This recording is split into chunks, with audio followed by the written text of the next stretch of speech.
Hello and welcome to NDTV's World Report. Let's take you through our top story, and that's Bangladesh's former Prime Minister Begum Khaleda Zia, who many believed would sweep elections next year to lead and he basically head the country once again, has died of prolonged illness at the age of 80 while under treatment at Dhaka's Apollo Hospital. The chairperson of the Bangladesh Nationalist Party has died at 6 o'clock this morning, according to a statement issued by her party. She was under treatment for the past 36 days since she had been admitted on the 23rd of November with infection in her heart and infection in her lungs. The BNP chairperson and former Prime Minister, the national leader, Begum Khaleda Zia, passed away today just after the dawn press.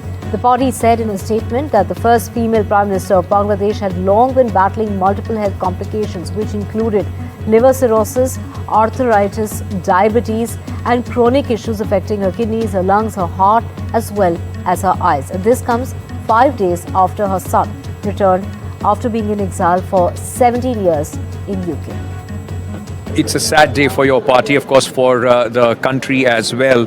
How do you remember Begum Khaleda Zia?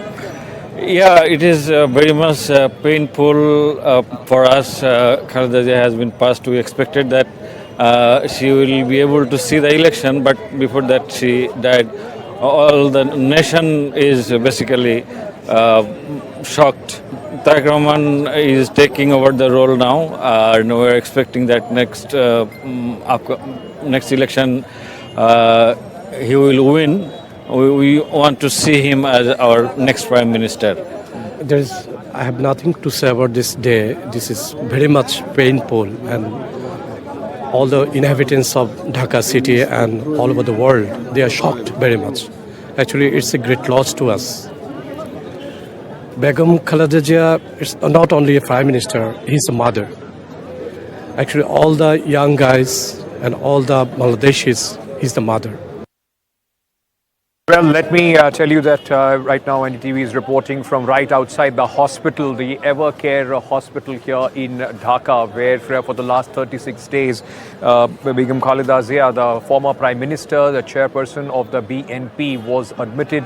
Her condition in the last few days had worsened and she was put on ventilator.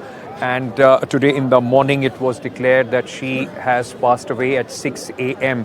Her son, you would also, let me first show you around. In fact, you would see those posters of mourning and tributes which have come up here in this area. The entire area around the hospital has been cordoned off with massive security arrangement which has been done. The BGB and the local police has been pressed into action. If you have no business coming to this hospital, then the road about 300 meters from here has been closed and nobody is being allowed. Begum Khaleda Zia, the activists and of course people from the BNP also present at this moment here. The huge presence of her supporters, many emotional, in fact, thinking about her. As you said, she was the first woman Prime Minister of Bangladesh in 1991. She became the Prime Minister of Bangladesh and was in her first term was till 1996, then later into between 2001 and 2006 as well. Since 1984, she has been the chairperson of the party BNP. And you would see a few of her supporters, of BNP supporters, wearing those scarves and mufflers of the party symbol and the party colors that you have gathered outside this hospital.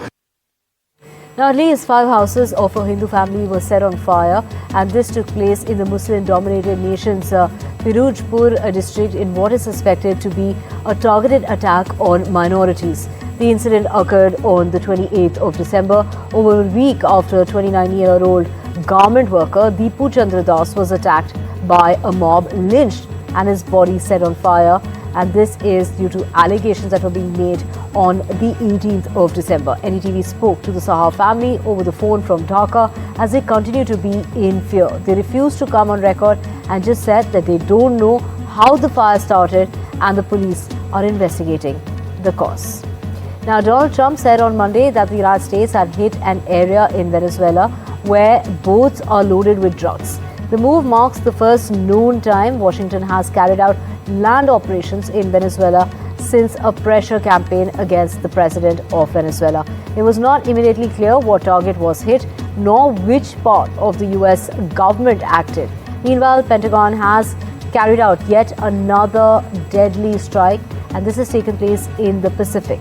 The US Southern Command described the latest victims of the strikes as two male narco-terrorists. The ex-post stated that the vessel was engaged in narco-trafficking operation. My colleague Vishal joining us to get us more on this. Vishal, take us to the latest.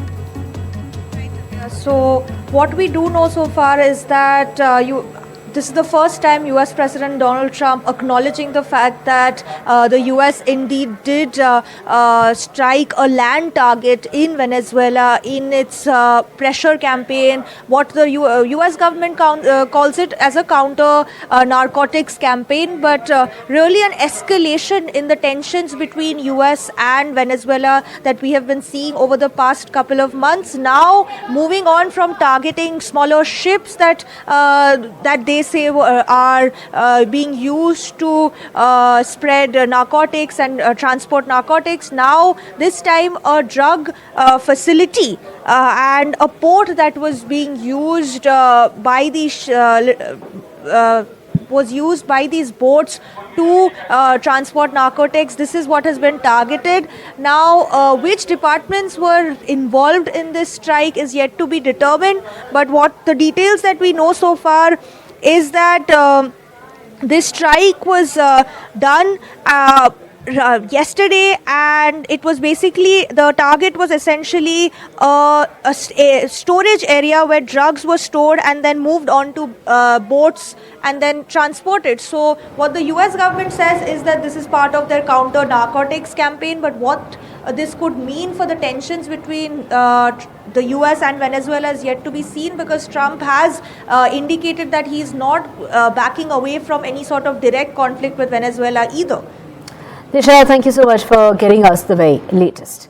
Moving on now, let's get you news coming in from Russia. And it's Russian Foreign Minister Sergei Lavrov that has said that Ukraine had attempted to strike President Vladimir Putin's residence. However, it is Zelensky that has dismissed those allegations that are being made by Russia of the alleged attack, claiming these are calling the claims absolute lies. Now, Zelensky has dismissed the claim as typical Russian lies, intended to give the Kremlin an excuse to continue attacks on Ukraine. This comes about on the heels after the US president has met with Zelensky. Now, US president has said that he was very angry after Putin informed him about the alleged attack on call. I heard about it this morning. Did Putin tell you You know who told me about it? President Putin told me about it. Early in the morning, he said he was attacked. That's no good. It's no good. Russian officials Don't forget, the Tomahawks. I stopped the Tomahawks. I didn't want that. Because we're talking about, it's a delicate period of time. But this is not the right time. It's one thing to be offensive, because they're offensive. It's another thing to attack his house. It's not the right time to do any of that, and can't do it. And I learned about it from President Putin, and I was very angry about it. And it's US President Donald Trump who met with Israeli Prime Minister Benjamin Netanyahu. This comes in close on the heels of his meeting with Zelensky. Now, meeting with Netanyahu has taken place at his Mar-a-Lago resort in Florida. Netanyahu's visit has focused to create fresh momentum for the US-brokered Israel-Hamas ceasefire. Furthermore, Trump warned Iran that the US could carry out further military strikes if the country attempts to reconstitute its nuclear program. Netanyahu said that Trump would receive the Israel Prize, a prestigious honor that's been historically awarded to an Israeli citizen. Well, we talked about Hamas and we talked about disarmament, and they're going to be given a very short period of time to disarm. But if they don't disarm, as they agreed to do, they agreed to it, and then they'll be held to pay for them. And we don't want that. We're not looking for that. But they have to disarm within a fairly short period of time. And speaking of Iran, I hope they're not trying to build up again, because if they are, we're going to have no choice but very quickly to eradicate that buildup. So we decided to break a convention or create a new one, and that is to award the Israel Prize, which in almost our 80 years, we've never awarded it to a non-Israeli. And we're going to award it this year to President Trump. This was announced formally over lunch by our Minister of Education, who's responsible for the Israel Prize. It's going to be awarded to President Donald J. Trump for his tremendous contributions to Israel and the Jewish people.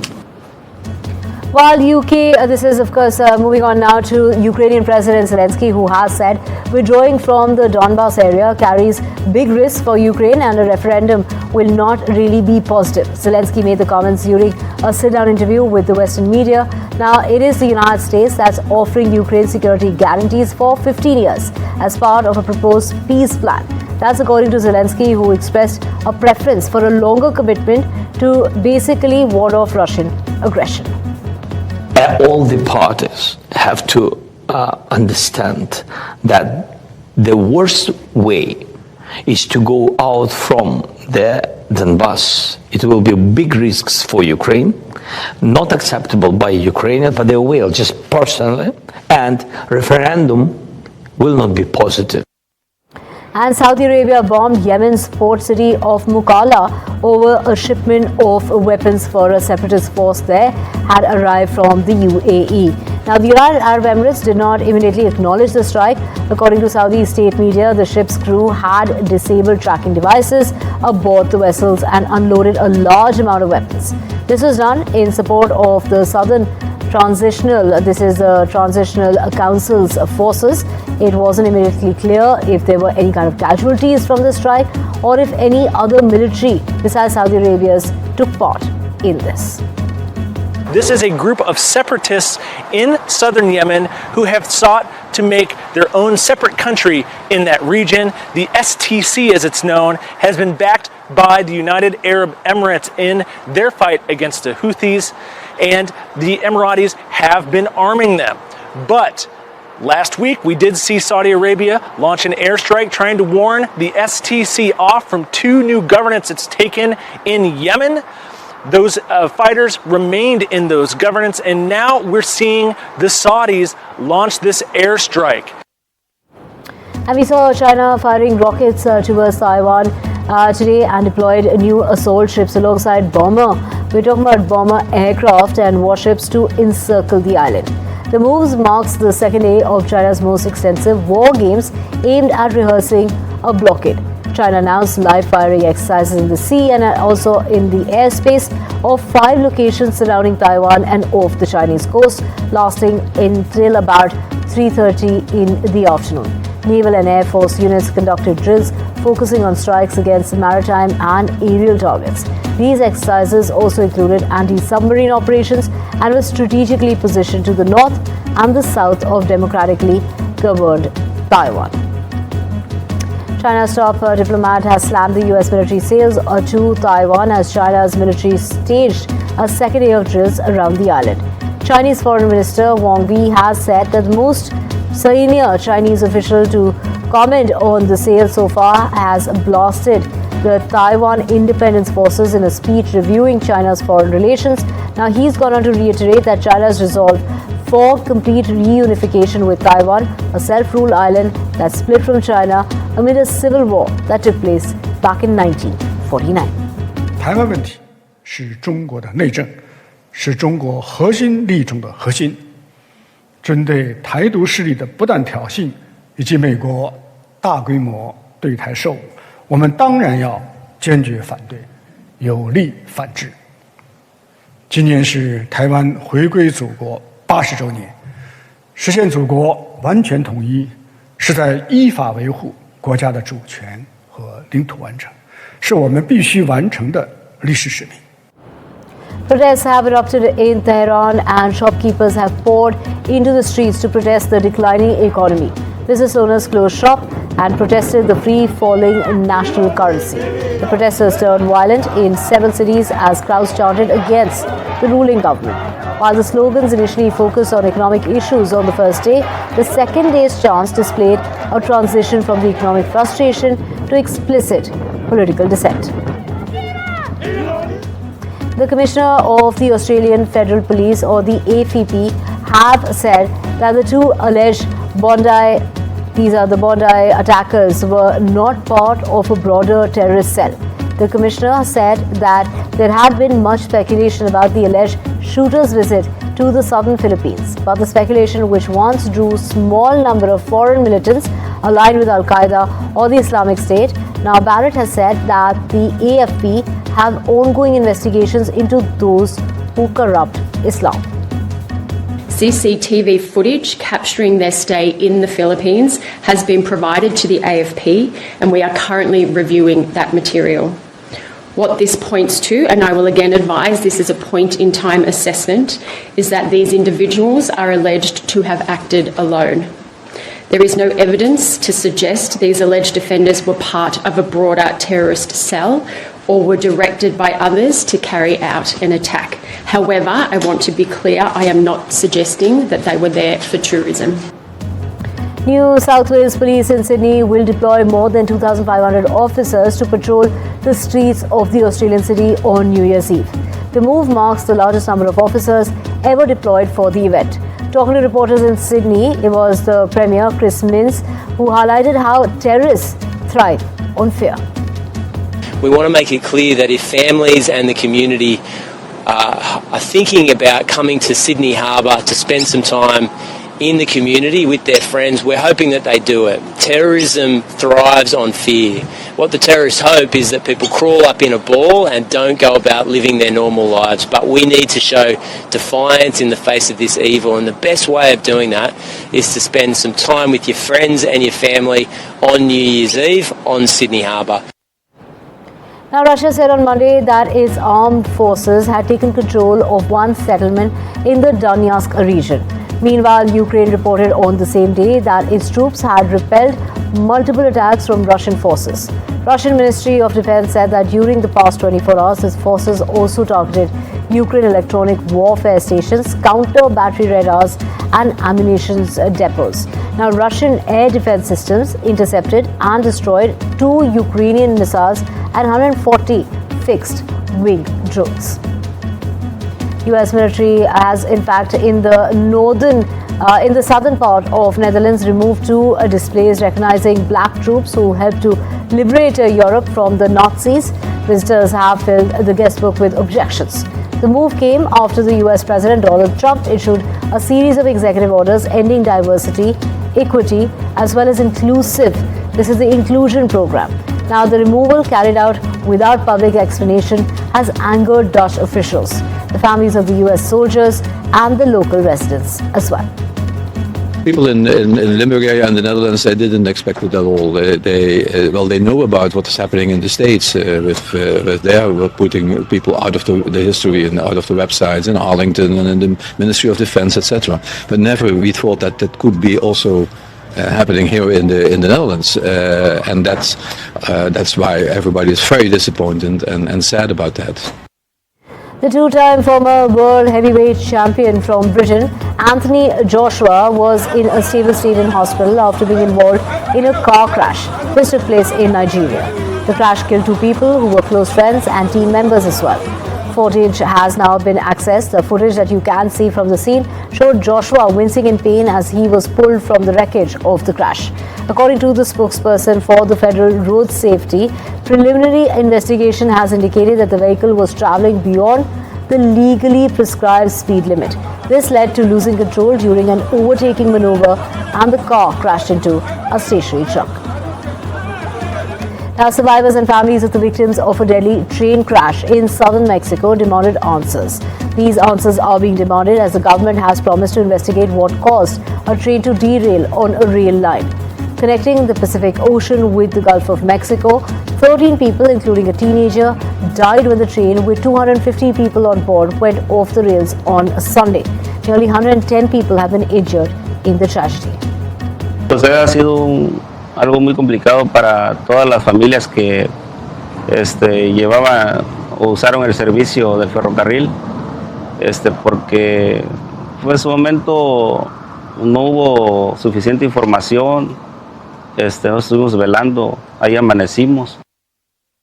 Ayúdenme a encontrar a mi nieta Luisa Camila Serrano Moreno, que no la encontramos, ni en ningún hospital, por ningún lado, tampoco están los fallecidos. Por favor, público, tóquense el corazón es mi nieta. Now, according to state media, North Korean leader has visited a facility for producing weapons. The visit took place on Sunday. The official Korean statement is awaited. It is common for North Korean media to report news days after it really happens. Kim said that these rockets will be the main strike means of the North Korean military and can be used for strategic attack. The official report did not give any details about the range or the payload of the rocket system. Times Square is officially ready to ring in the New Year as far as the New Year Eve celebration is concerned. Crowds gather to watch Jeffrey Star's of Countdown Entertainment gather to test the confetti that will be tossed at the Broadway Plaza. Now, come Wednesday, 3,000 pounds of it will dazzle the crowds when the clock hits midnight. Planet Fitness has been the long-time sponsor of the event that takes place on Times Square. The spectacular that is watched by millions. We are blanketing Times Square. 5. Slipping into a short break, back with a whole lot more. Stay with us.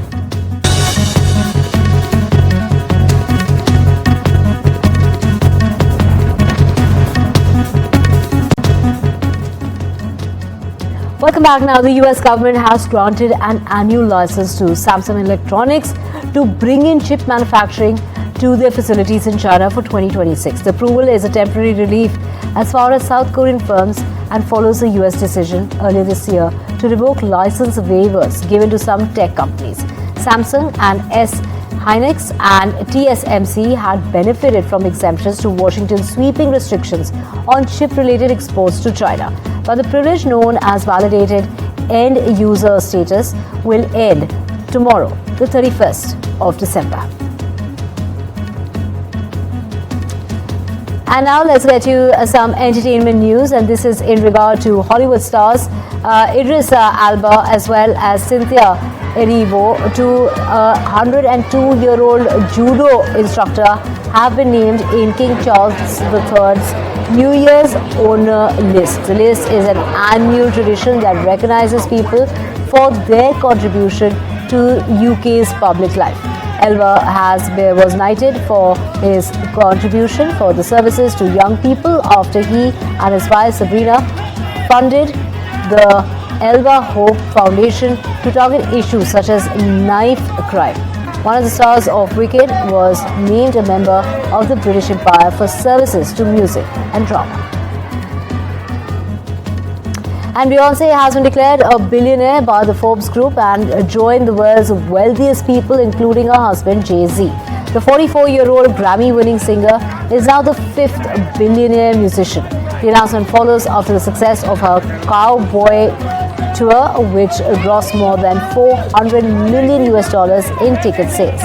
Beyonce started her career as a member of the pop group Destiny's Child, and the artist went on to launch her solo career in early 2000s. She also holds the record for the most awarded and most nominated in the history of the Grammys.